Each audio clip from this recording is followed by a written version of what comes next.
One of the biggest mistakes Tesla owners make is winging the whole tinting process. Well, this video is your one-stop shop. I will share the benefits, my process, mistakes to avoid before tinting your Tesla as well as after, and the tints I'll be getting. And by the end of the video, all of your questions will be answered. Now, on my face is a ton of sun, and sun means a lot of UV rays. Now, not only are UV rays harmful for your skin, more importantly, they're harmful for your Tesla. These front windows are not tinted, neither are these. These are actually colored, and in the front windshield, it's not tinted as well. So over time, as the amount of UV rays that enter your interior, it causes it to not only crack, but also fade, which is not great. You want to get tints so they last a long time. And another benefit, there will be no creeps spying into your personal space because tints provide the ultimate privacy. Now, the biggest benefit of tinting your windows is the amount of heat rejection you'll get. Now, despite Tesla saying that they've added 7 times more energy rejection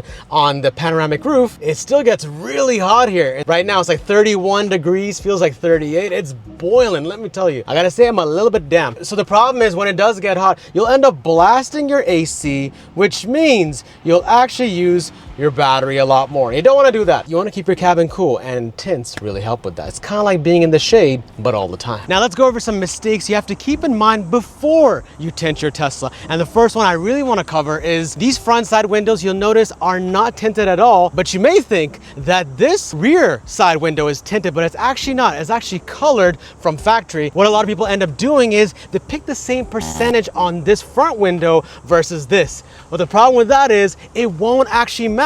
This will end up looking even darker, and this will look lighter, and it doesn't look that good, so the aesthetic appeal is completely gone. One more thing to keep in mind is any tint shop that you do use, just make sure they have experience putting tints on other Teslas. Why, you may ask? Teslas actually have a unique frameless window design that is actually very difficult to apply, and it's also a unique curvature design. And so someone that does not have experience tinting Teslas may actually mess it up for you. All right, that's enough out of me. Let's hear from an actual tinting expert on some mistakes to avoid, and I'll quickly walk you through the tinting process. Is there some mistakes flyers can make on applying tints that could potentially damage or affect the Tesla in like a negative way? Oh, wow. I can mention 2 main things. The first one is you have to cover the panels to not damage the electric part of the car. And also it might damage the panel for the water, maybe it dry out.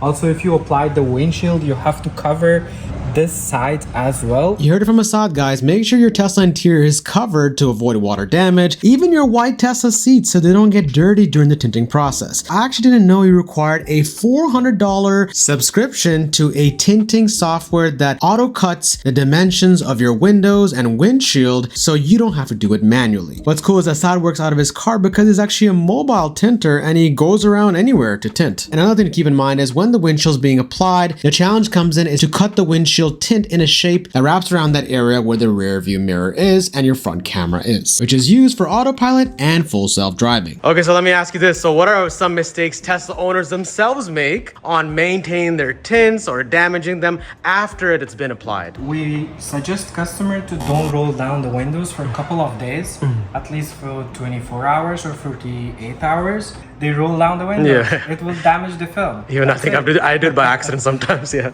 Because you mentioned that you forgot as well to don't roll down the windows. Yeah. I'll put a sticker for you to be on the safe side. Thanks, man. I need that. Now, while my tint job was finishing up, I'm like, why don't I tint my wheels as well by adding a black rim cover provided by Teslaunch, and also to hide this disgusting curb rash I told you guys about before on these gross silver Helix wheels. I pretty much put on a sticky foam liner around the cover so it doesn't scratch the rim itself. Removing the plastic cover in the center of these Helix wheels is a brutal process. I'm just showing you guys for demonstration purposes. You'll definitely need 2 hands. And lastly, just pushing the cover in and wait till the end, guys. This is gonna look so mean. I'll reveal my tint percentages and how the new black rims look. Hey, so your business is called H2O Window Tinting, right? And you guys are mobile. Yes, we can go to the customer's location.